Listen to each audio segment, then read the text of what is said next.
Variety is the spice of life. When we can have variety in different things in our life, then why can't we have the variety when it comes to speak in English?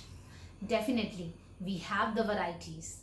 Yes, same sort of expression or same thing or a same sentence can be said in different ways.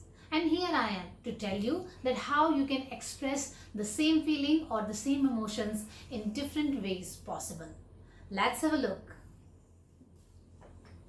So friends, if you have to say I am happy, so you can say I am happy in different manners. You can express your happiness in different manners. Let's have a look. You can say I am over the moon.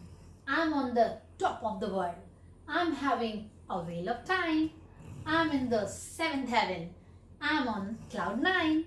This is how you can express your feelings when you are so very happy. Stay tuned with me for more videos where I am going to tell you that how same thing can be said in different ways in English. Thank you.